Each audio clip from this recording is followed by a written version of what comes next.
Cheesehead TV brings you two guys who like to think they know something about football.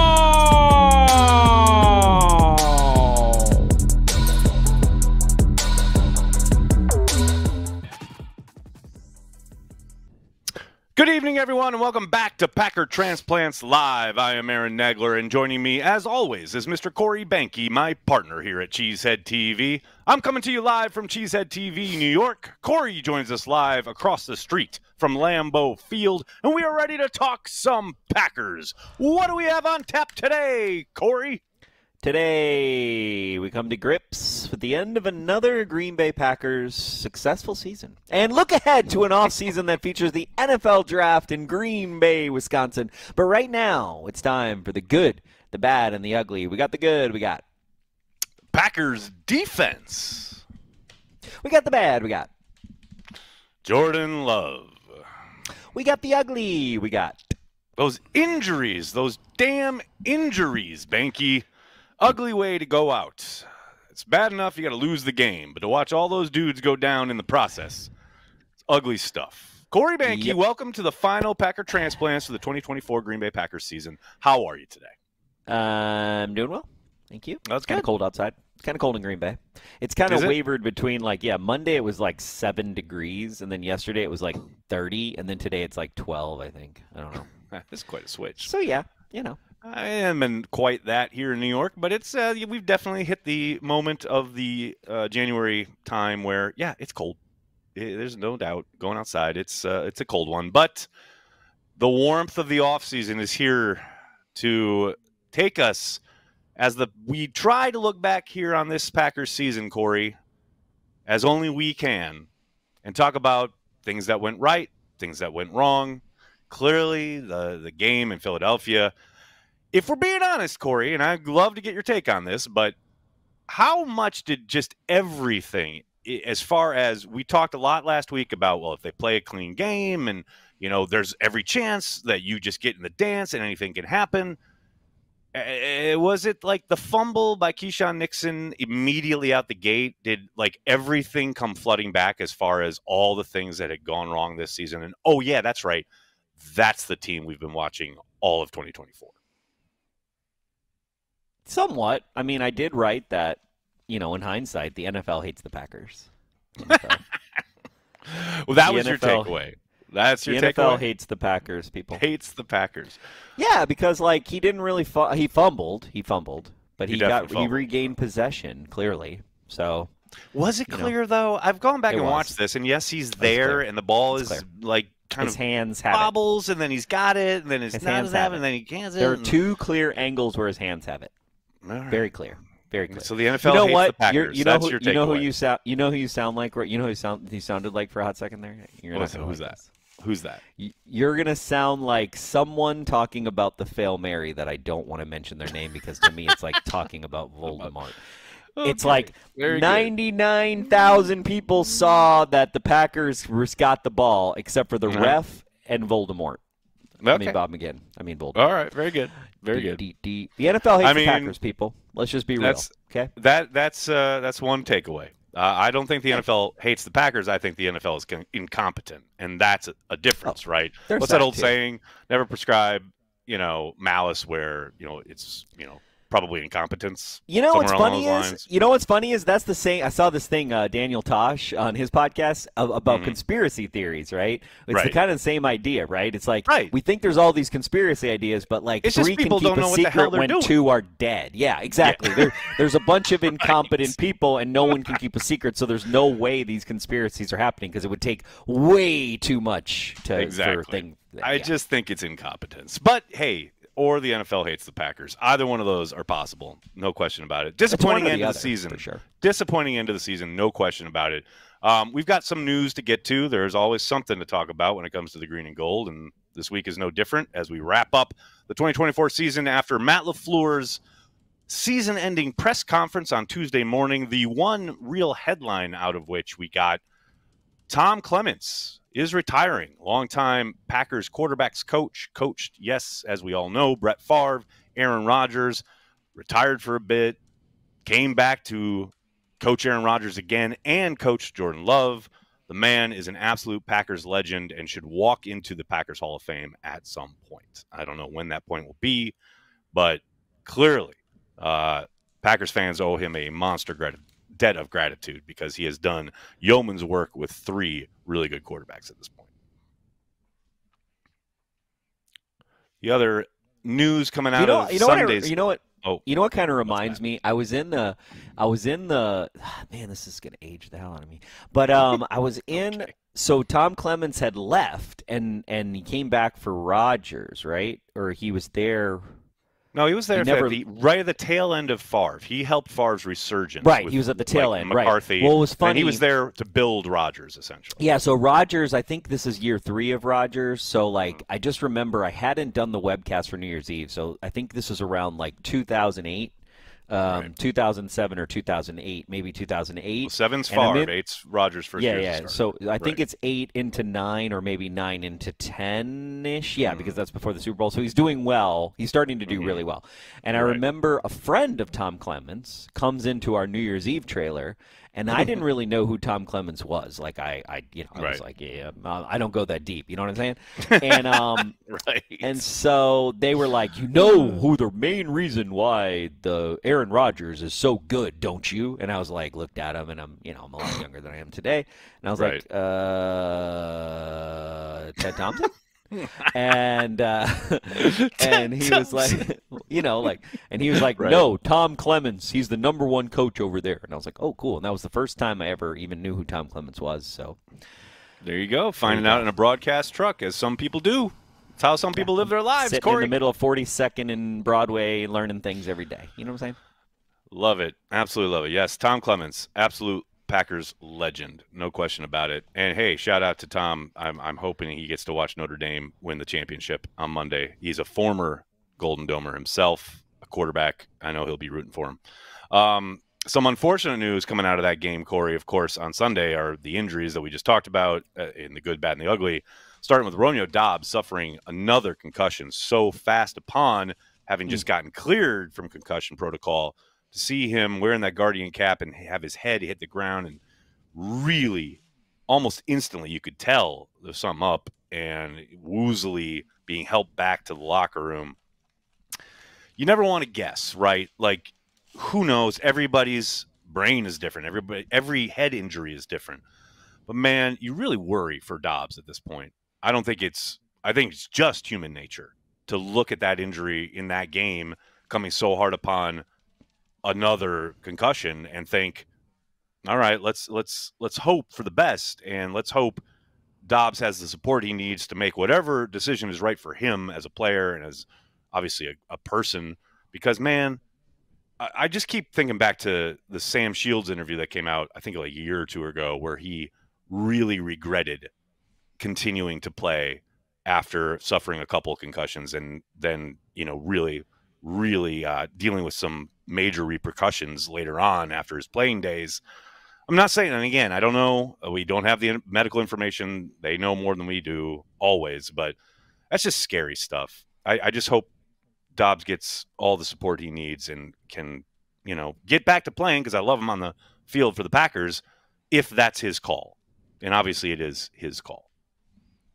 Yep. A few other injury notes. Josh Myers seems to have escaped serious injury. I mean, I felt horrible for Josh watching the end of that game play out. Essentially 3 minutes away from hitting free agency, and he gets leg whipped by friendly fire and carted off. Sure looked like he had a major, serious broken leg/leg injury.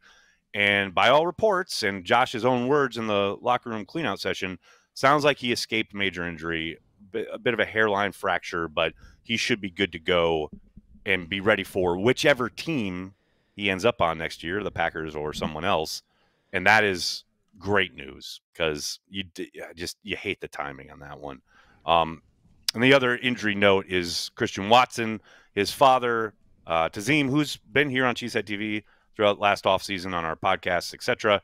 He tweeted out that Christian is having surgery soon, hasn't had it yet, but if things are clean and the timeline is good, you should hopefully expect Christian to be back in the fold, so to speak, on the field by around week 12. Now, that's undoubtedly a moving target as far as his availability next season.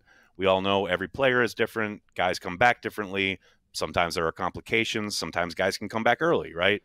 But hopefully, the kind of circling the date of week 12 of the 2025 season, Christian should be back out there for, let's hope, what is a stretch run down the back end of the 2025 season for the Packers. That feels so far away. Yeah, right. I'm going to be honest with you. Tazim is definitely the best X-follow of 2024. Twitter follower. I think you're definitely onto something there. I mean, I he love wins how he doesn't suffer fools. Nope. And he tells it like it is, and he has a breadth of knowledge of not just the game of football, but how the league works. And he just is unvarnished and unafraid to speak on all of it. So, yeah, I'm with you on that one. I think he's a phenomenal follow, no doubt about it. Other news coming out of the weekend, Corey, or actually coming out of Monday night since the result of the wild card game between the Rams and the Vikings, the Packers have the 23rd pick in April's NFL draft. So just 23. where Goody does his most damage. Just kidding. Oh, dear. Hey, last time the Packers had a 23rd pick, they picked Brian Bulaga, Iowa, and went to the Super Bowl. So yeah, but anytime we pick in the 20s, we just, besides Bulaga, that's a long time ago we picked Brian. It was a long time ago, and yes, the 20s have been where the Packers have resided during much 20s of are where the modern era. We suck in the first round. We just suck. Nobody can pick in the first round. Like, when's the last good first-round pick we had? Jordan Love. Seriously. Jordan Love's a good first-round pick. Jordan Love, okay. After that, Aaron Rodgers. So, good job. No. Jair was a good pick. If you say A.J. Hawk, I'm going to kill you. I'm saying Jair was not a good pick. If you Jair was a can't good make your pick. second Stop. if you can't make your third contract, you're not a good pick. Okay, relax. Now I literally just watched you pull that out of your ass live on the air. I know. That's impressive. I'm good at that. I'm really good at that. Usually I'm better at hiding that I did it, but yes. I'm you off my said game second and then now. changed to third like that when you realized he had his second contract. Finally, Corey, I just love that I'm getting to talk to you, brother, on the 58th anniversary today of Super Bowl I of the Green Bay Packers beating up on those Chiefs and winning the very first ever Super Bowl. Shout out Max McGee. Probably should have shared the MVP award with Bart Starr, playing with a hangover, putting up monster numbers in a game that he didn't expect he'd be playing in. So he was out all night, got back into the hotel at like 6:30 a.m. with a raging hangover. God bless him. What a legend. That's how I would have been as a football player, Corey. I would have been that guy. You would have been an unsuccessful football player. Except for on Super Bowl Sunday. Oh, okay. When I had to go in. When I had to go in because Boyd Dollar got hurt, and I had to go produce for my team. That's it. I will tell you, if you ever get the chance, there's on my Twitter feed today, I retweeted Kevin Gallagher, who chronicles a lot of NFL history, and he had a great pull from NFL Films about that story, essentially, like Max McGee being a total legend for that game. And Bart Starr talking about going down into the lobby of the hotel where they were staying. The night before, Lombardi had read them the riot act and said, I will not only triple the fines, but if you break curfew tonight, you will never play in a league game ever again. I'll see to that. And Bart Starr goes down the next morning at 6:30 a.m. to get the paper, and there is literally Max McGee walking into the hotel after being out all night. And Bart was like, oh, God, here we go. I love it. Just such good stuff. Absolutely love it. Well, let's get back to the modern era and talk about this Packers offense, Corey, and talk about the fact that Jordan Love, he ended on a down note. And I know this was, a hot topic on the CHTV happy hour last night. And I thought a bunch of really good points were made. And I will say this before, I know you probably have some thoughts on this, Corey, but I understand people being disappointed with Jordan's performance this year. I understand people who say, oh, he's still the man, he's only going to get better, etc. I think there's lots of valid opinions. Where I have a problem is I've seen way too much, oh, Jordan's mid, or Jordan sucks, or he's bad. It's he's none of those things. I understand that there's the internet culture and we all have hot takes and man, people who I saw praising Jordan Love last year who are now suddenly like, oh, he's not the answer. He's not. They got to look like.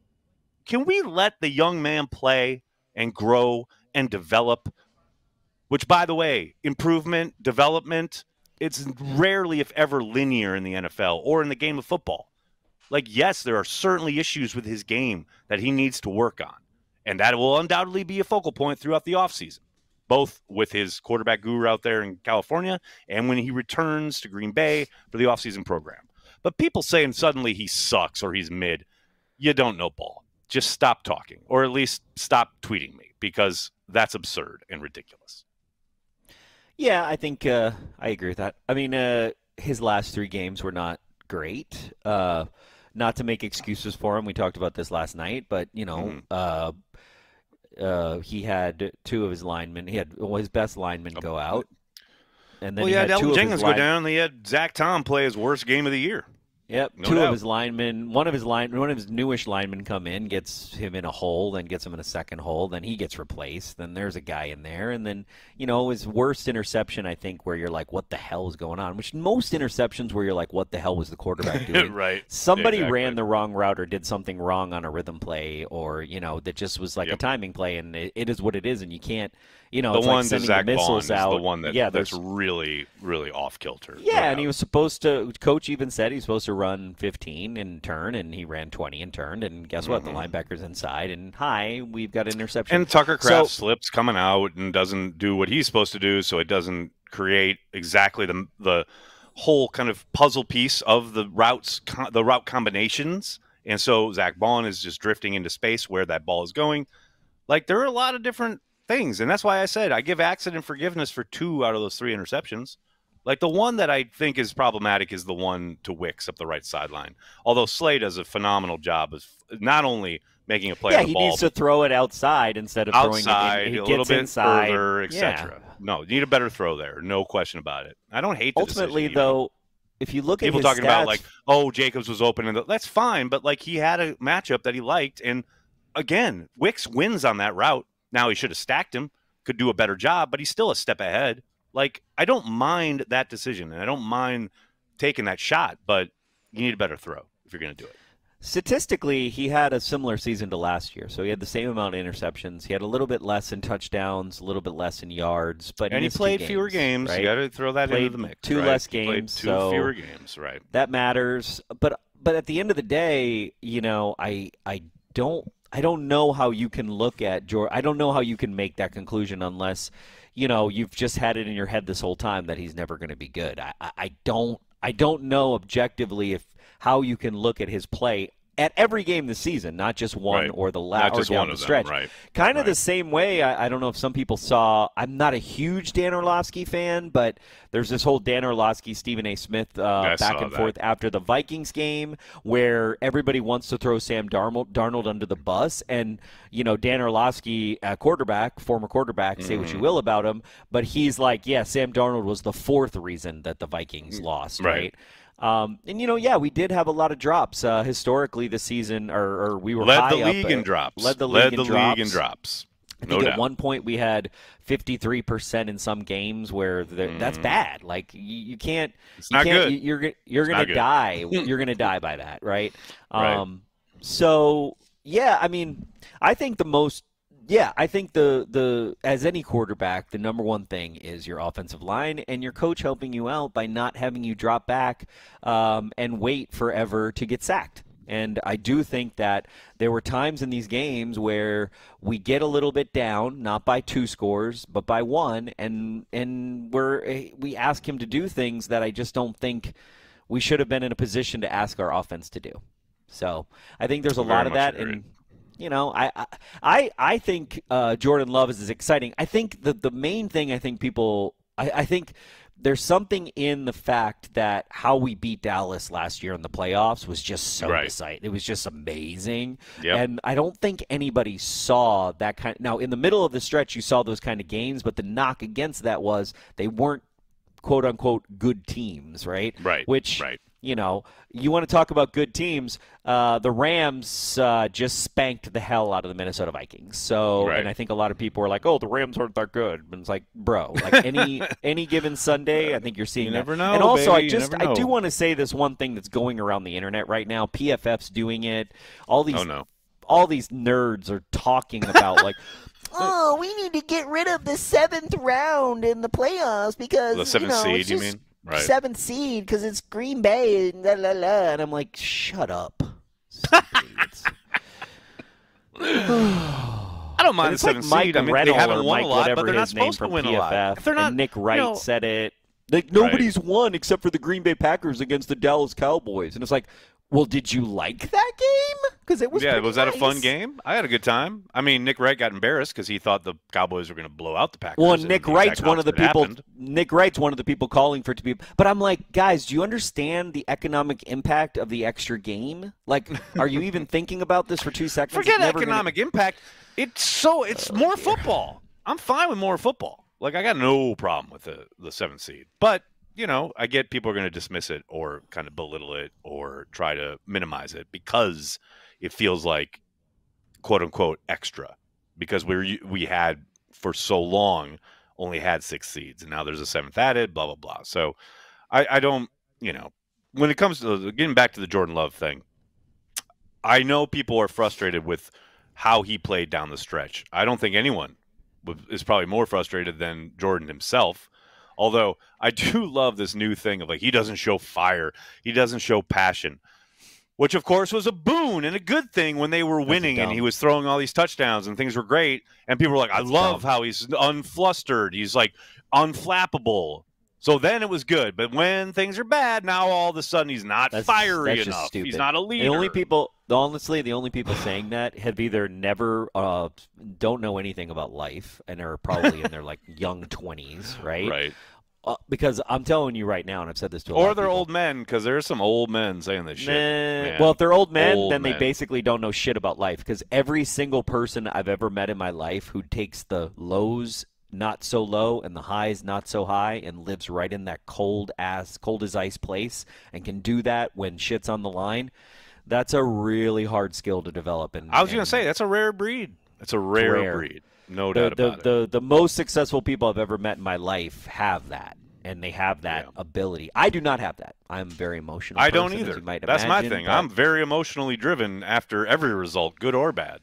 I will say the other thing I wanted to touch on with Jordan is his final availability where he talked about the knee somewhat still bothering him, right? And I don't think anyone needs to be a doctor or a wizard to figure out, looking throughout the entirety of the season, from that first game in Brazil where the injury occurs, throughout his, what I would classify as an early return against Minnesota, and then suffering the groin injury down in Jacksonville, and how all of that kind of played out throughout the season as, all right, yes, he probably can't move as well as he wants to. He's probably favoring the knee still, even though it's, quote, okay and good and whatever. I can't look at the tape from the entirety of this season and come away with anything other than, one, Jordan, he's not stepping into as much as he used to towards the end of last year, probably because the knee's bothering him a little bit. And two, I know Matt would probably never admit this, but you talk about all of the shotgun they ran, so much stuff out of the gun and the pistol, etc. Well, we're just doing really well, and Josh Jacobs is killing it, and yeah, that's all true. But I gotta think some of that is driven by Jordan still dealing with the knee. Like I'll go to my grave thinking that. I'll never get confirmation, but I'll always think that. You can also see it in the play calling, though, and it's not just that he's calling for Malik Willis, right? But you put Malik Willis in, and I know he's a running quarterback. I get that. But go back and watch Aaron Rodgers at any point in his career, and there are quarterback design draw run plays where it's see the hot read, and if the hot read's not there, run. Just go. And you could even see some of that last year, and we weren't calling those kind of plays this year. And other teams call those kind of plays that have a less mobile quarterback than Jordan Love. So there's a lot of little flags like that you kind of see where we're not calling those kind of things, and there's got to be a reason for that. And it's funny, too, because, like, the whole the Love thing is so predicated on priors, right? Like, people got to be proven right. and it's the internet, and I understand it. I'm rooting for the young man to succeed. Like, I'm really hoping he's the next long-term quarterback in Green Bay. He certainly signed on to be. Like, the Packers handed him that contract. I don't doubt for a moment that next year is a monster year for Jordan Love in the eyes of not only the public, but the Packers themselves. You know, they made the investment. They're the ones who, basically put it down there and said, no, we're not going to deal with the franchise tag. We're going to commit to this kid. So he has got to do the work and improve, not only through the offseason, but into next year, throughout the entirety of the season. A lot of that is obviously on him, but it's also on Matt, because this is a big-time moment as far as where the team is in its development. You and I have talked a lot this season on this show about perspective, right? Like the turn from Aaron Rodgers, the ripping of the Band-Aid, going so young. 2 years in a row now as the youngest team in the league to make the playoffs. That's all well and good. But now it is time to take that next step, right? And Jordan is the kind of flag bearer there. He has to take the next step along with and or for this team to take that next step, to go from, and I thought this was interesting from Matt yesterday at the podium, talking about how this court, like Jordan needs to be, or he hopes Jordan will try to be a little more vocal as a leader. And I don't think that means you need to be fiery. I don't think that means you need to be angry or yelling, but just to come out and say what is up with not only you, the offense, what's wrong, what's right, but just to hold guys accountable and be a little bit more in front of it, And I think Matt's taken on all of that burden and all of that kind of job, so to speak, since Aaron's been out the door, right? And Jordan, first-time starter last year, second year as a starter this, just kind of easing into that role. Well, I think that's Matt saying, okay, now this is your time. Like, you are now going to be, you've got this contract, you're our starter for the long term. You're the face of the franchise. Like, you're going to be the most important part of this going forward, as opposed to this year where it was pretty clear Josh Jacobs was the most important part of this offensively, right? I think that's clear. Yeah. I mean, I don't know what that manifestation means for Jordan in his maturity, but yeah, I mean, I don't either. Third year, right? Third year for everybody, for a lot of people, not for everyone, but for a ton of players on this team. The third year is the year to shine for sure. Shine or get off the boat. Hey, speaking of Josh Jacobs, I want to give him his due because, as we did a couple weeks ago, I totally skipped over the hotness because I'm so excited to talk to you, Corey. I'm so excited to talk Packers, but I do want to get to the hotness. So if we could, folks, in the control room there, let's roll the hotness because we got to look at this.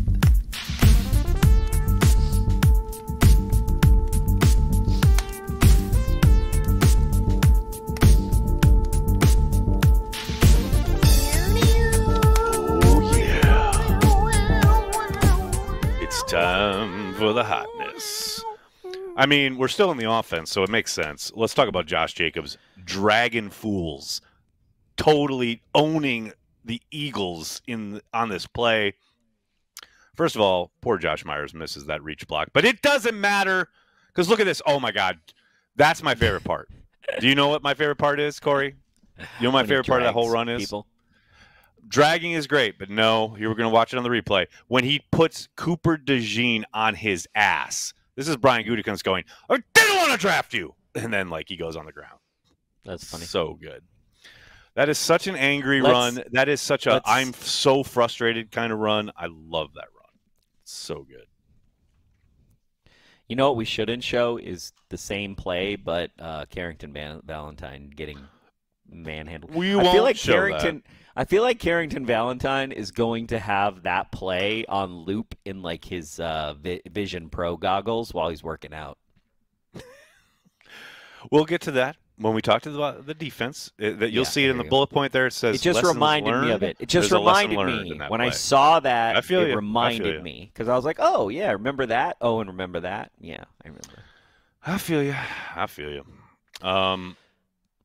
Corey, can I just tell you something? Talking about offense, it is time to evolve on first down. You know how we have a shirt that says "Run the fucking ball"? I have wanted Matt LaFleur to commit to the run for the longest time, and he finally did. But that doesn't mean you have to be Cro-Magnum about it. It doesn't mean you need to, Marty Schottenheimer this thing and run on an insane amount of your first downs. Look at this chart. Why? Look at this chart. I Look like at the this. Packers there. I like this chart. That's the pass rate on first down from weeks 1 to 18. And it doesn't change much. Your probably initial reaction is, well, what about the Malik Willis games? Like, no, it doesn't change exponentially. Corey, I'm fine with it if you're marrying like successful play action and generating big plays in the passing game through it. But the Packers never did that. Like Bill Walsh said, the best down to throw the football on is first down. I understand wanting to run the ball. I understand running to set up whatever you're doing with Josh Jacobs to get yourself, quote unquote, ahead of the sticks. But that was too much. This year, it was too much, especially since it didn't produce anything for your quarterback. The whole point of running the football in 2025, the year of our Lord, NFL-wise, is to help your quarterback. Like, there's no doubt that the way they ran the ball this year should have helped Jordan Love way more than it did. I hear you, but I don't know that I agree with that. The whole reason you run the football for the Green Bay Packers is to score a touchdown, because if you literally run the ball 9 times, you'll score a touchdown. Because, like, if you look at any drive we had, if you can run Jacobs 7 times in a drive, the likelihood of scoring a touchdown is very high. Well, you got to pick up first downs to extend a drive so you can hand it to Jacobs. Well, that's the thing. But like literally the best drives the Packers had, they only actually threw the ball 2 or 3 times in the drive. Just would have liked to see a few more of those on first down. Out of like 9. That's just me. Out of like 9, by the way. I think the interesting thing about this team is that they definitely found their identity as a run offense. No doubt. In a way that he was able to get the offensive line to buy into that with the hope that they could pass block. They never found a way to pass block, ever. If you had a good rushing attack, there was no fucking chance in hell the Packers were going to block some pass rushing. It just wasn't going to happen this season. That's the number one weakness of the Green Bay Packers, which is weird. It's really weird that I'm saying that the Green Bay Packers offensive line could not fucking block pass rushes to save their life. But it was kind of true. I don't know if I agree with you there. I hear what you're saying, and it's certainly down the stretch. That's the thing. Like, you look at the last month, especially the last 3 games, early in those games, the Packers struggled mightily. Or any game where they were down more than 2 scores, yeah. It was problematic. And that's no doubt about it. Yeah. But to me, and how do you help that? Well, throw it on first down and pick up some easy yardage. Get your quarterback in a rhythm. That's how do you help that? Maybe have your offensive line coach not become your offensive coordinator, and then like shout out Steno getting an interview with the Bears. As soon as Steno becomes the offensive coordinator, our fucking offensive line goes to shit. I don't think that's a coincidence. That's not true. That's not true. This is the worst. This is the. I don't know statistically. I understand there's levels, but statistically, this is not a very good pass blocking offensive line by the Green Bay Packers historically. And that's historically, you might be right there. Historically, you might be right. But this year, they were pretty decent actually. But I digress. I do want to talk about how many times did they actually? When Matt LaFleur said, "You know what, guys." I want to do a 5-step drop on this play. Okay. Out of 100 5-step drops, I'm pretty sure like 15% were successful. This feels like when you said Brett Favre was sacked 4 times in 1996. I feel like you're gonna go and do some research and realize that I don't numbers need might to be do the off. research. That's what the internet is for. Okay. You know what I'm saying? Okay. Very good. Very good. If somebody cares to dispute my stats, let them do the work. Yeah, let somebody else do the work. Also, like the amount of misdirection and I don't really think that I'm contributing that much to the amount of fake news out there. So there you go. That's true. That's fair. That's fair. Well, because this is an entertainment program and you're giving your opinion. There's nothing wrong with that.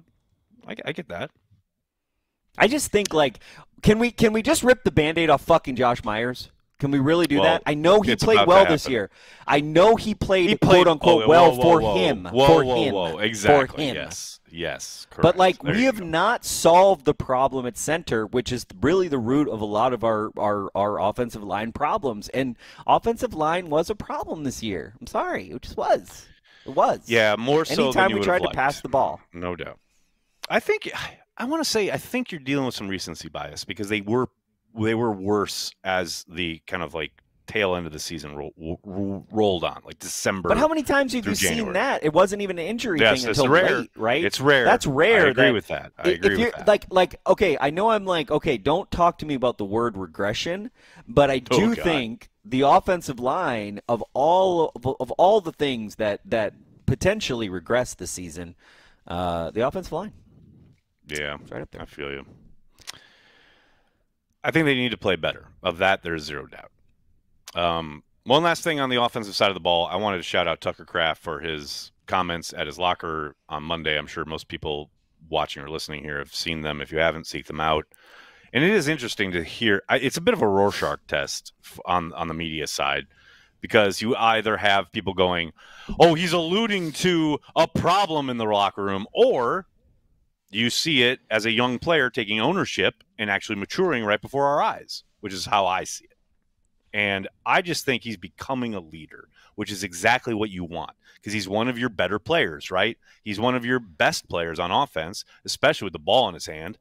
I want this. This is exactly what I want. When he talks about kind of felt it brewing, he's being honest. Like, I don't think he's telling tales out of school when he says, oh, yeah, we're going to that game. We kind of felt it brewing as far as a poor performance or an inconsistent performance, because my God, how could you not think that after the last 2 games? Like, I don't kill him for being truthful. We beg these guys to be honest with the media, and then when they are, it's like, oh, you see this? This is a problem. No, it's not. He's being honest, and I got no problem with that. And I love him saying that, you know, there's some guys in this locker room that need to step up and take it a little bit more serious. And I love that. That's what you want. That's called accountability in your locker room. And that's not on the coach. It's not on the staff. It's on the players. The best teams are player-led. And that, what Tucker Kraft is talking about, and Tucker Kraft is putting it out there, is a player leading. And I like that. I think it's a positive development. That's just me. I agree. I mean, I don't know how I could disagree with that. I like it better when you set up straw mans for me to burn down. That's my favorite part of the show. I'm sure we'll get to a few on the defensive side. Remember when you used to? Now, you know what's funny is I feel like you gotten a little lazy. You used to be the ultimate Behnke baiter. Lazy? Yeah, because you used to be the ultimate Behnke you're baiter. Call me lazy, really? Yeah, and here's why. Here's why. On this one issue, and then this is not about this show. This isn't about this particular show. Much like the Green Bay Packers season is not about one game. Right. Okay, so I'm not. I hear you on the day. Whatever. I'm just gonna put this out there. Okay. All right. But I feel like you used to do a better job of triggering me, and now you leave it to other people. I'm just gonna just a little. You know what I'm saying? I think you might be onto something there. You used to be like on this show in particular. Mine. Yes, exactly. I'm gonna put this. That is a fair right point. Here. That's a fair point. That is a fair point. All. And that's and I'm not not lazy, but like lazy as far as like there's less of that. No, I get it. I get what you're saying. I think I do a better job in game, like on Watch Party. I think I've done a decent job in that regard. But you are correct. Well, yeah, I do that all the time. I just pull out the right chat. I can pull out the chat that will set you off. I love how I wanted to shut out the chat for my mental health during games, and then Corey just dredges up the worst comments that he knows are going to trigger me and send me into a death spiral in the middle of a game. It's awesome. I love it. The only reason I do that though is because you used to do that to me on the show, and now it's like correct. Now you just let other people do it. Well, hey, and also speaking of other people, shout out to the gentleman who called me a genius for being able to soften your, what did he call it? The feminine takes? That was just the one word in that kind of output that I thought that was my hilarious. favorite. Honestly, I was hilarious. Like, wow, I have feminine takes. That is cool. I was like, oh, I just didn't understand it. Aaron does a good job of beating down Corey's softening. It was bad.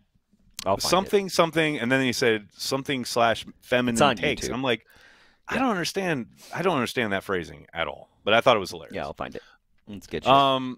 Let's talk about the defense. The defense played well enough to win, Corey. That's the one frustrating part. You know how we've been witness to a bunch, and I mean a ton, of playoff heartbreak in our lives as Packers fans. We've been through the ringer in the last decade plus, right? No question about it. That game on Sunday, doesn't even compete, doesn't even rise to the level of heartbreak, doesn't even rise to the level of I'm going to think about that for the rest of my life. It's just like the game we lost, and it sucks, and it hurt in the moment. But the one aspect of that game that will stick with me for a long time is that the defense played well enough to win. That's a game where if the offense gets their head out of their ass at any moment, they can win that game. It just never happened. Well, not only that, but you want a hot take? You want a hot take here? Yeah, give it to me. There's a chance. Okay, our defense, I got some stats. Our defense went from 29th across 4 stats. Between 27th and 29th in the league to 7th. Come on. Okay. Now. If Goody gets his head out of his ass, well, he's good at free agency, so he doesn't need his head out of his ass. So he gets 2 to 3, right? We 2 to 3 big like defensive line or CBs, right? Then draft, right? Hafley's got a second year. This defense could be the reason that the defense could be what we hang our hat on this season. That's kind of crazy to think about. To be a defensive-led team in Green Bay, Wisconsin. What? How insane would that be? How insane would that be?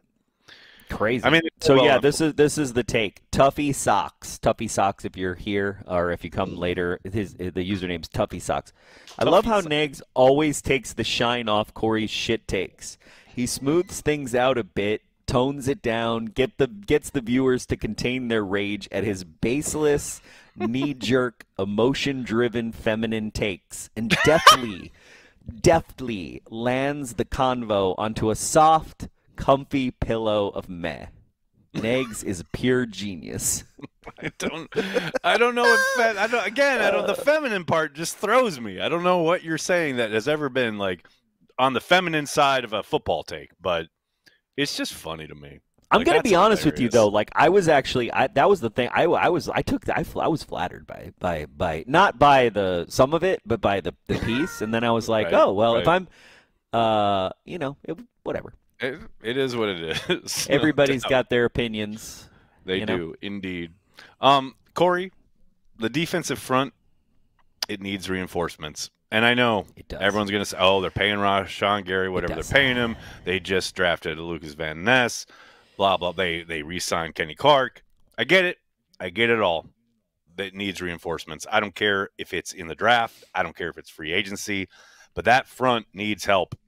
I mean, you cannot watch that play where Jalen Hurts throws his first touchdown pass and has almost 7 fucking seconds in the pocket. I don't care. I know Philadelphia is the best line they're probably going to face all year. I understand they are really good. Except I get it. No fucking way should you have 7 seconds in the pocket as an NFL quarterback. That is ridiculous. We really need like a Reggie White signing. We got our Brett Favre. Go out and get a Reggie White. Can we just go out and get like a Reggie White? You know what I mean?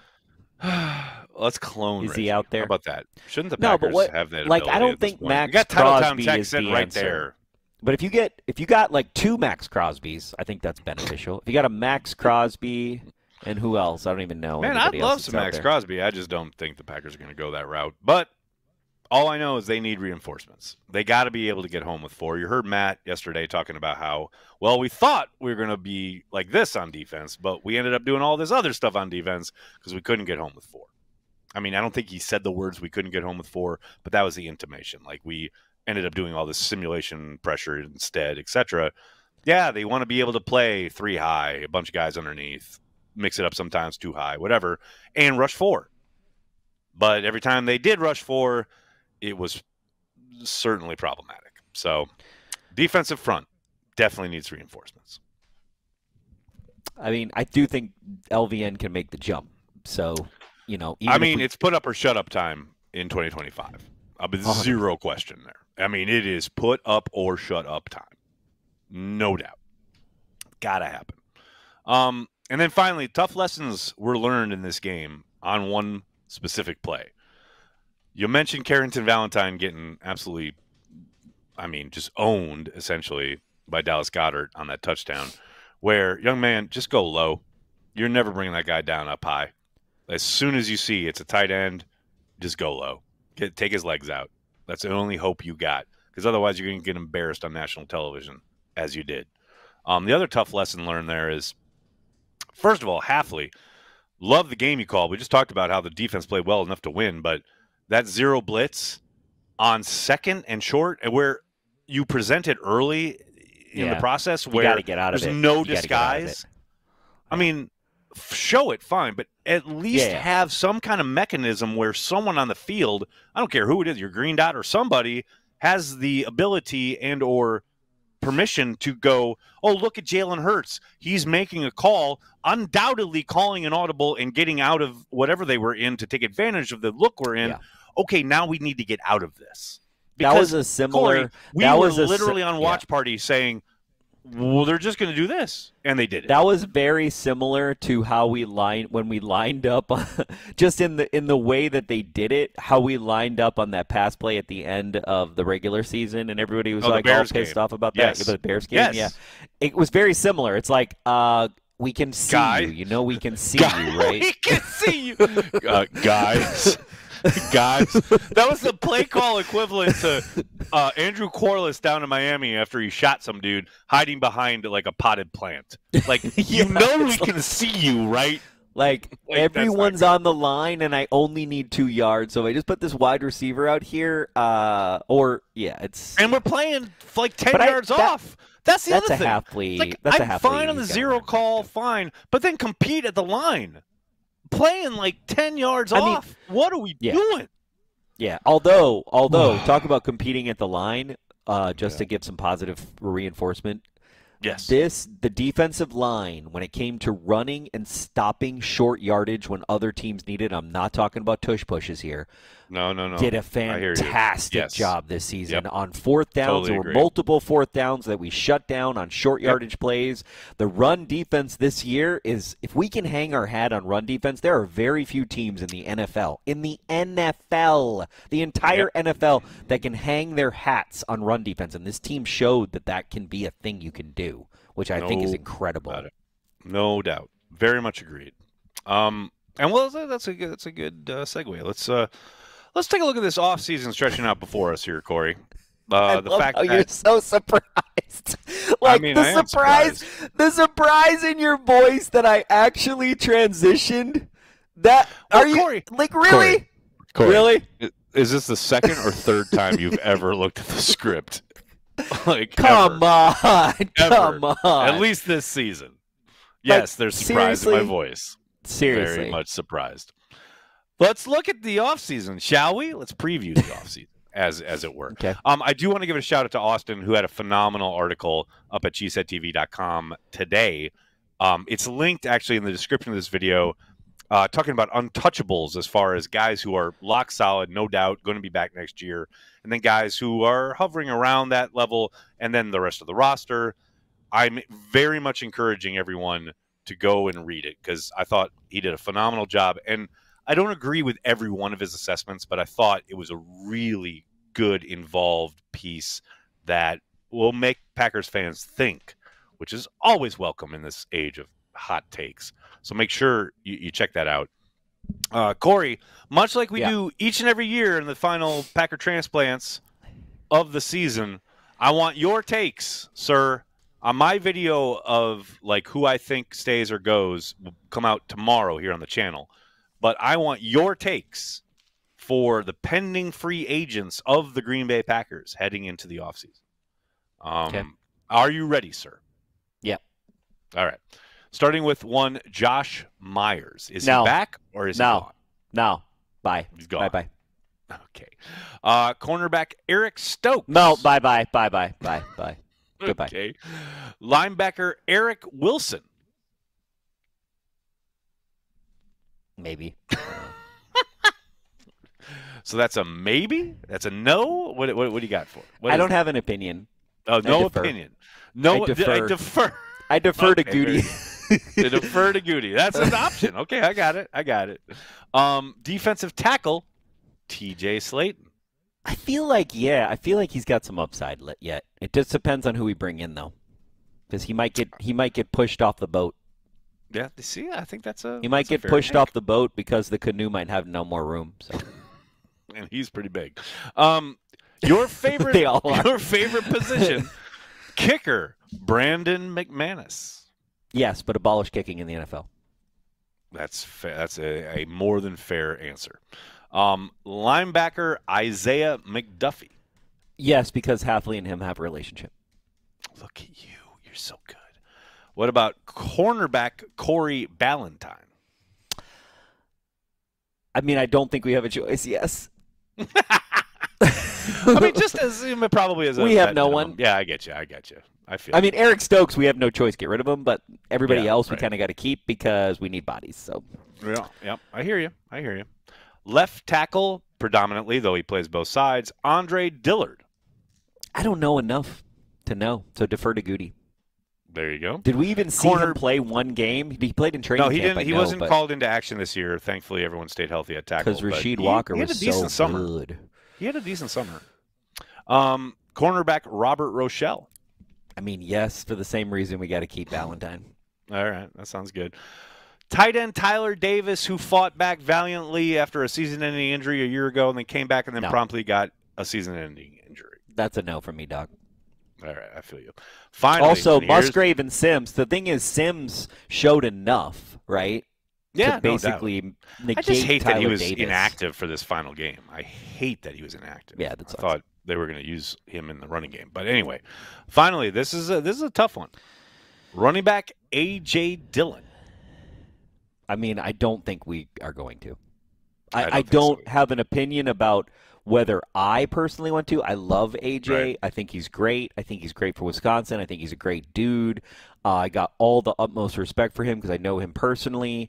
But I don't think just objectively what the Green Bay Packers are going to do, I don't believe he will be back. I think you're right. Lots of stuff going on this offseason. Obviously, the draft coming to Green Bay, which will be very exciting. Going to have tons of stuff going on here at Cheesehead TV around the draft. And speaking of Cheesehead TV, we have our newsletter, Cheesehead TV Nation newsletter going out each and every week throughout the offseason. We've done twice a week during the season. Now we will switch and transition to once a week. The next one goes out tomorrow morning. You can sign up for the Cheesehead TV Nation newsletter in the description of this video. There's a link for you to do so. Do it, folks. It's going to be a lot of fun. And before we head into Blogosphere, I want to give a shout out to our good friends over at Prize Picks. Prize Picks is daily fantasy sports made easy. You just select 2 or more players, pick more or less on their projected stats, and place your entry. Quick withdrawals, easy gameplay, and an enormous selection of players and stat types are what make Prize Picks the #1 daily fantasy sports app. Go to prizepicks.com, use code CHTV, spend $5 on lineups, and get $50 instantly. And folks, yes, football season is coming to an end, but we will be doing Prize Picks all throughout the playoffs, including the college football championship on Monday. It's going to be a lot of fun. I'll have my lineups for this divisional round on Friday. Corey, anything else before we get ready for Blogosphere here? Let's do it. Let's do it.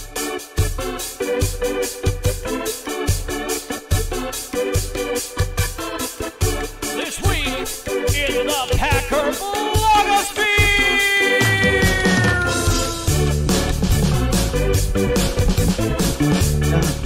That's right. It's this week in the Packer Blogosphere, the return of that venerable series. Corey, as you know, a very disappointing result on Sunday. And a lot of hot takes out there. A lot of hot takes. And I wanted to give someone, this content creator who I've never heard of before, but I found him on TikTok. And, hey, also pour one out for TikTok, unless there's some kind of reprieve here in the last minute or so. But Joel Moran. I feel like Trump will pardon it. I do feel like Trump will pardon it. Probably. There'll be some kind of pardon. Joel Moran, I have no idea who this guy is. This is the first time I've ever seen him in any way, shape, or form. But I will say I love this TikTok because he's actually somewhat reasonable and has a decent kind of handle on perspective, which is so rare. So let's take a listen to Joel right here. Was Jordan Love awful this season? He wasn't awful, but we expected a jump. We expected you to take that next step into being in that next tier of quarterbacks.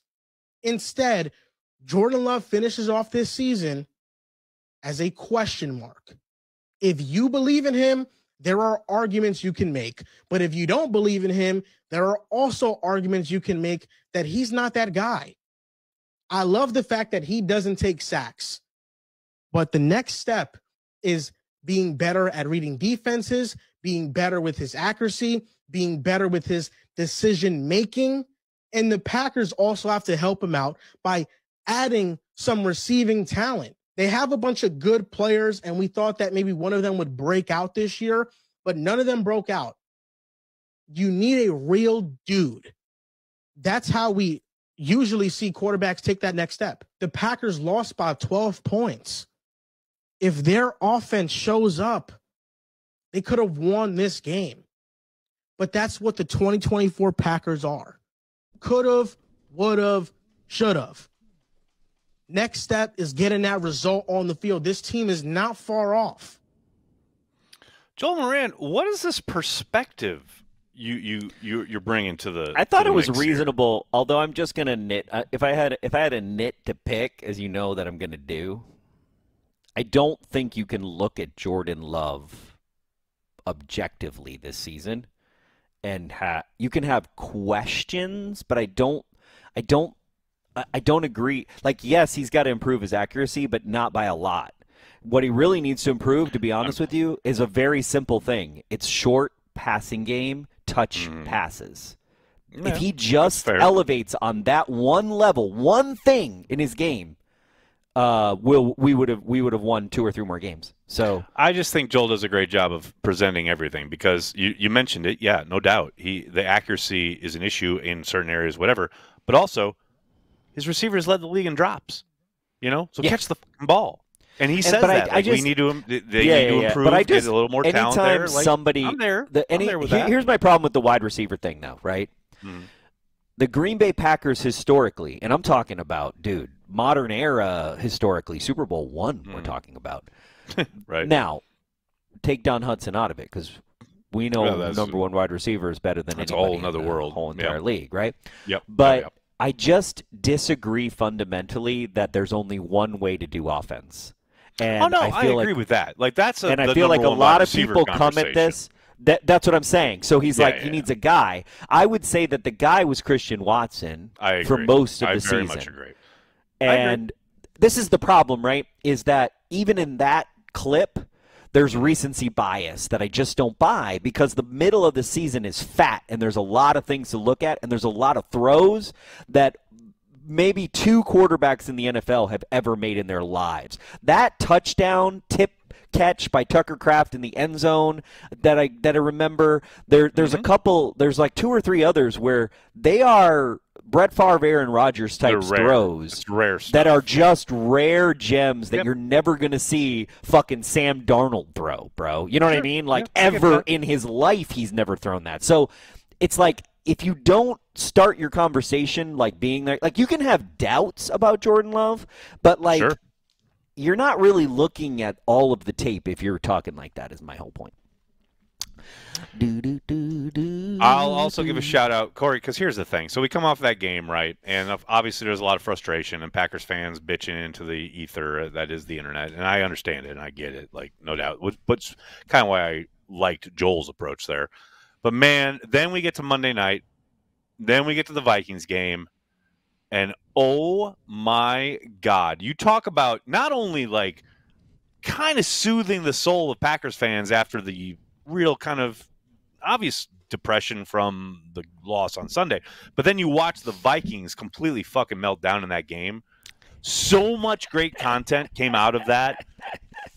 I mean, so much. My whole TikTok feed, everything I saw online, essentially through like 24 hours after that game, was just beautiful. And these guys, the Crispy Brothers, have been doing songs, doing like lots of parody stuff forever. Like, they've been doing this for a couple years now. They do like tailgate stuff too. They do really good shit. Right?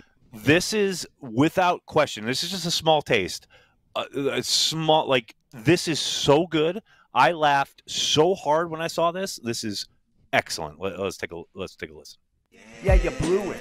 So quit blowing on that big dumb horn. Your team's a bunch of losers from the day that they're born. I swear on all things holy. you'll never ever win that trophy. What a sham, what a sham, what a sham, Minnesota's a sham. Gotta say it again now. What a sham, what a sham, what a sham, you just lost to the Rams. They're a mighty, mighty good sham. What a sham, what a sham, what a sham, Minnesota's a sham. The Vikings are a sham. What a sham, what a sham, what a sham, you just lost to the Rams. We all seen it coming. I mean, that is, like I said, just a taste. The whole thing is brilliant. Seek the Crispy Brothers out. It's hilarious. All their stuff is great.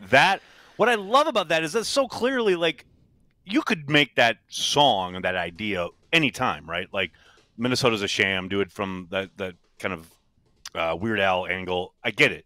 But they did it clearly right after that game. And it was up that next morning. They were ready for that. Because you lost to the Rams. Like, it's so good. So well done. Just excellent stuff. Speaking of Minnesota, speaking of the Vikings. Oh, dear.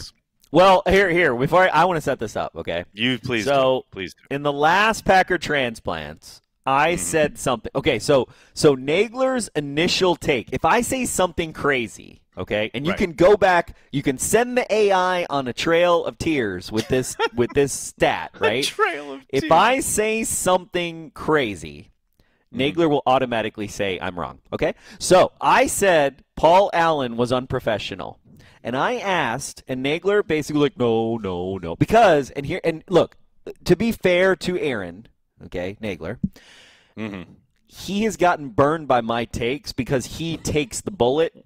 So he's out front. So like when the bullets come, they hit him. He's like my Kevlar. Yes. You're the Kevlar, right? I am. And so when you're the Kevlar, yes. you're like, hey, I don't want to be the Kevlar, right? I just don't want. So it's not necessarily disagreeing with me. It's more, I don't want to be here right now. I don't deal with this. This is making me uncomfortable. Correct. Okay. But deep down in his heart, he agrees with my take. So here's Tyler Herrick, the one and only Tyler Herrick, made this little highlight for me. I asked him to do it yesterday, so shout out to Tyler, our social media guru here at Cheesehead TV. And he made this little clip where these are reasons, my argument for why Paul Allen is unprofessional. Let's roll it. Favre goes down. Joseph, come on! It is gone! No, he missed it. Are you kidding me? He missed it right. He missed it right. Oh, my heavens. Oh, my. He missed it right. You know what? I'm going to take the high road on this Green Bay Packers coach looking at me saying, you better not talk into that microphone and give your team any credit. I'm going to take the high road on it and say I'm very impressed with the Green Bay Packers finding a way to win 8 games despite all those injuries, A-Rod's toe, COVID, line, and everything.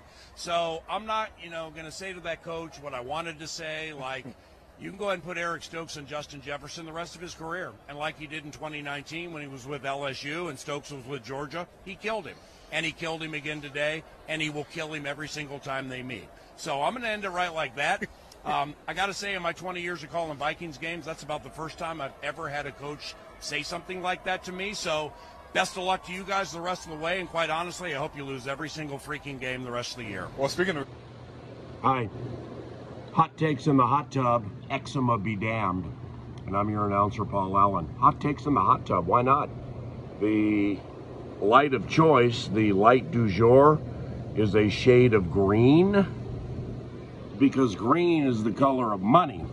And your Minnesota Vikings got the money 2 times against the border rivals, sweeping the team for the first time since 2017, as the kids would say, ayy. Distant in motion to the right. 2 receivers left. Rams blitz. Darnold gets away from it. Steps up in the pocket. He's holding it too long. Just run. Throw it, man. Just run. At the 25-yard line, he's sacked for a 5th time. I mean, just throw it, man. Here, that could Corey, be our announcer. Hold up. Hold up. I'm so happy he's not our announcer. Exactly, but that's the thing. Happy. It's like I get like how the national media like gloms onto that and is like, oh, he's so passionate, and it's like he is. I get it. He's a hometown caller, and I get it. But could you imagine Wayne doing any of that? Nope. That's why when you sent the clip over, and I was like, you know what? That was my first thought. I was like, okay, but he's like the homer, and that's his job. But it's like, yeah, you're right. Wayne would never do that because Wayne is that's the other thing. Professional. But that's what I mean, and that's why I said the word professional. I actually chose the right word there because You did. it is. Those are unprofessional for his job. Now, yes, he's the homer. Yes, he's entertaining. I think he's a very entertaining person, by the way. But like, can you see Wayne Larrivee? Can you see a Vikings coach coming up to Wayne Larrivee and Wayne saying anything about that moment that transpired? No, of course not. Of course not. No, because that's not your job.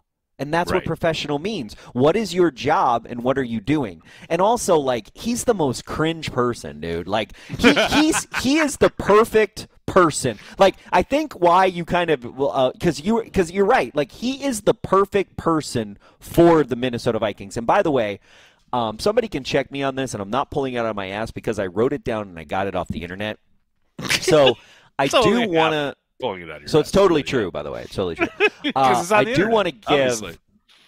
This is for Packers fans, but it's also for this is for Packers fans to put some perspective on the Vikings.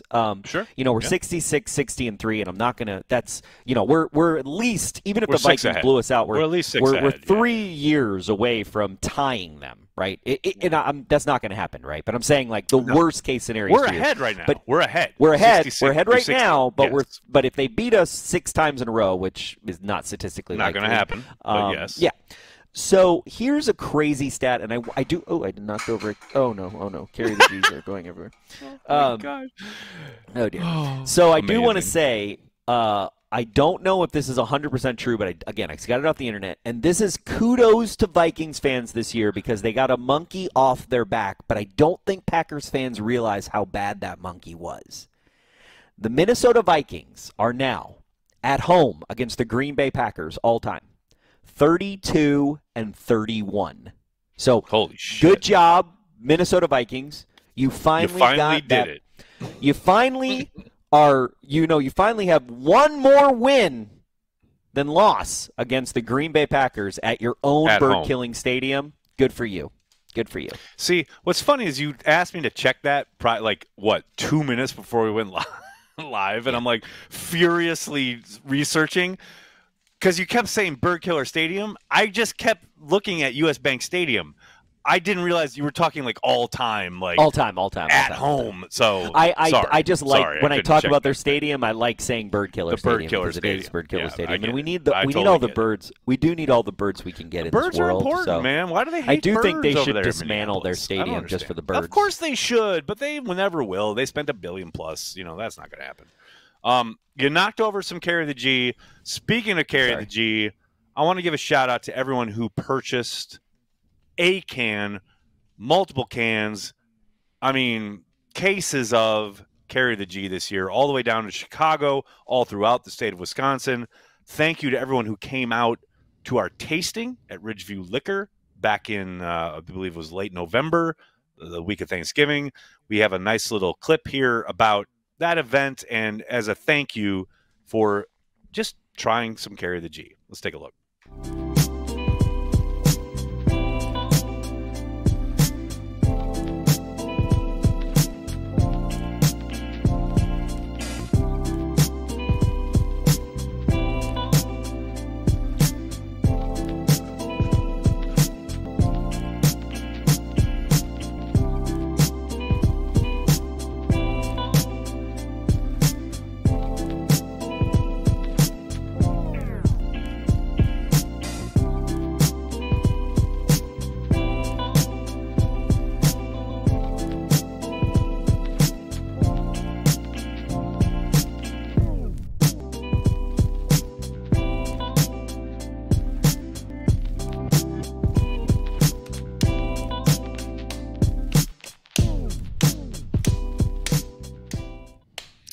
I love that shot of Ian. Like, he's got his taking a Carry case. the G for like the next 24 hours. I love it. So good. so good. Thank you, seriously, to everyone.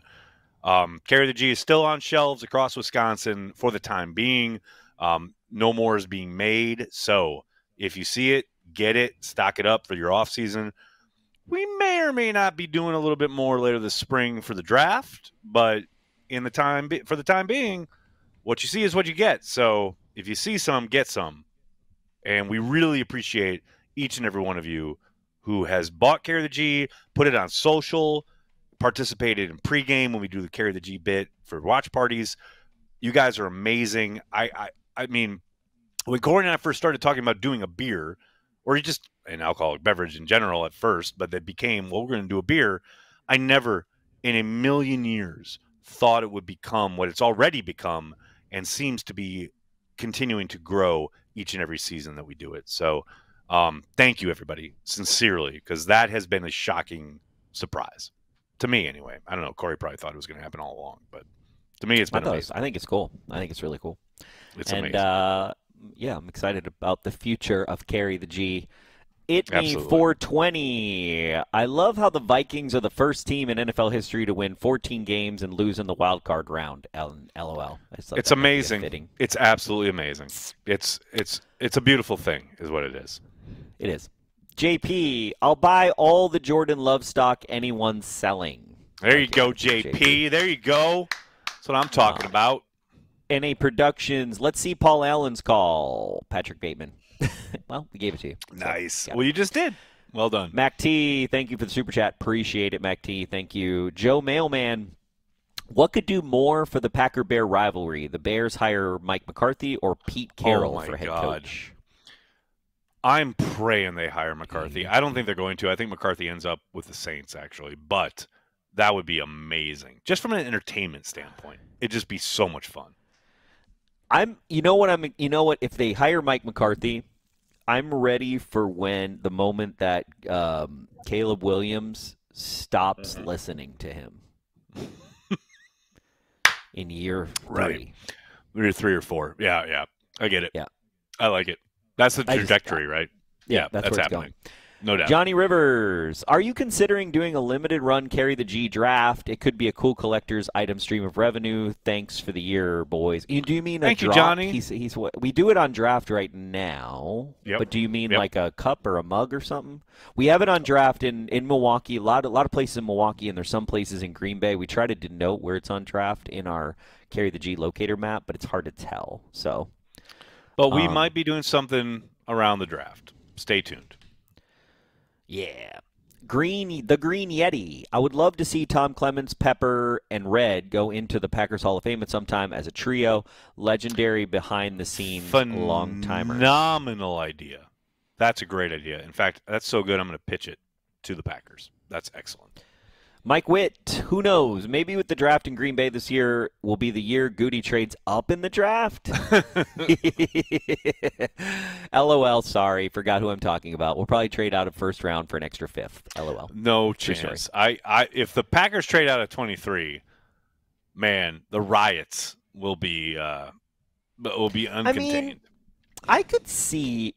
Here's the thing. The thing about Goody is, and I will give this to him, is he's not as predictable as Ted. He does unpredictable things. I very much agree. Yes. He will do an unpredictable thing if he feels like that's the thing he needs to do. He breaks the profile every once in a while, and he certainly has this year. Like, this year has certainly shown that several times. But the other thing is we are in year 3, and if he feels like, reaching 5 more picks or 10 more he's not going to try to get number 1 because we don't need number 1. No, but that's not going to happen. Trying to get a number 7 or a number 8. To make a shockingly big move up the draft board. I mean, imagine it. Imagine the drama. You're there Thursday night in Green Bay, and the Packers jump up from 23 to even 15, right? Man, that place would go ape shit. I mean, even 18. So incredible. Shit. Yeah, 20. No, I mean, if they jump up to 22, incredible. we'll be like, what? We'll lose our minds. Exactly. It'll be the greatest draft in Green Bay history. It'd be amazing. Dakota no pressure Dino. on that kid, hey guys. though. No pressure on that kid, whoever they draft. Yeah, no pressure. I mean, what a crazy thing to think if you get picked in the city that had the draft. That's insanity. Gotta be tough, man. Dakota Dino, hey guys, Negs, I hope you got the email I sent. A lot of ball game left in this offseason. Enjoy everything you guys do. Have a drink on me. Go Pack Go. Thank you for the Gotta be honest, haven't looked at my email today, but I'll take a look. Thank you, brother. Appreciate it. Mimsy, Love's accuracy was shaky. Hope healing up helps. Thanks for the super I chat. think healing will help immensely. I think, some help from the coordinator and the wide receivers running the right depth, and also the wide receivers catching the ball. All these things will help, but certainly I think the knee getting right is the biggest component here. Joe Mailman, what does the term stack him mean? Oh, good question. As far as if you look at the replay, if you go back, if you're a masochist, if you want to go back and look at the replay of Wicks on Slay, you'll see, I can't do a really good job of here, but Wicks is to the right and Slay is just off his hip, right? You're talking about stacking. You want to get in front of the defensive player, cut him off, essentially. Where you saw how Slay essentially uses Wick's arm to kind of slingshot himself into position to make the interception. Cut him off. Don't give him that opportunity. That's stacking is just essentially just he does a good job on the out and up. He's got a step on him, no question about it, but there's still somewhat side by side hip, Slay's on his hip, essentially. Get in front of him. Cut him off. That's what stacking is. Mimsy, it's important to remember the Vikings have half their active team headed for free agency, have only 3 draft picks. Even their window is fraudulent. Excellent. Amy Gooding, joined late, so my apologies if someone's already inquired, but where is your hat from, Corey? I know the chat answered your question, Amy. Just wanted to make sure I said that, but I did get this at the Pro Shop, which you can find right there. Right over there. Excellent. But yeah, you know where it is. I know I'm just being facetious. Mike Witt, thanks for super chat. Wish I could have heard Paul Allen's play-by-play of the Vikings game Monday. I bet he was losing his mind. LOL. So the clip we played you was the most he got of losing his mind. The most heated he got.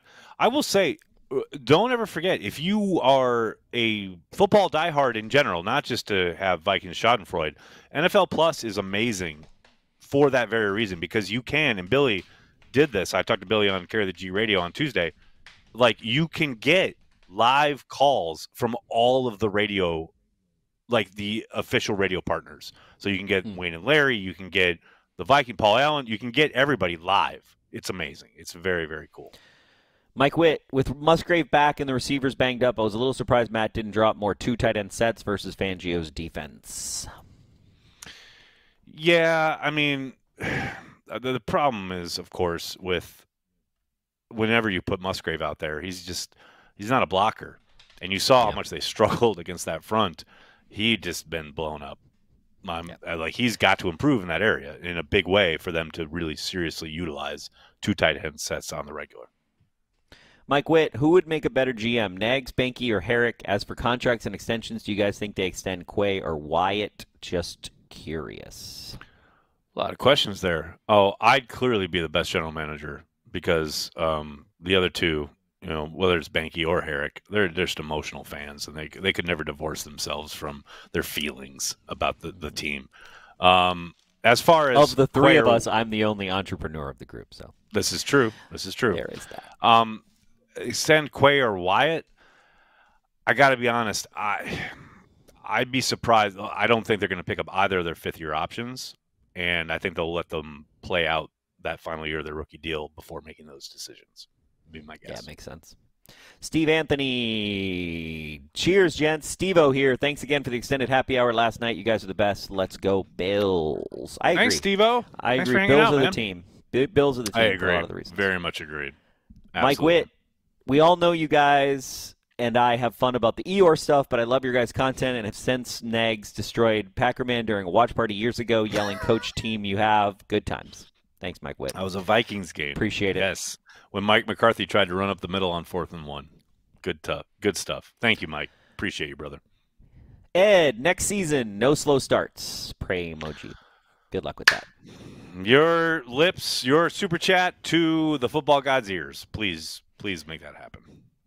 Mimsy, hurts that Paul Allen was right about Stokes. Pain.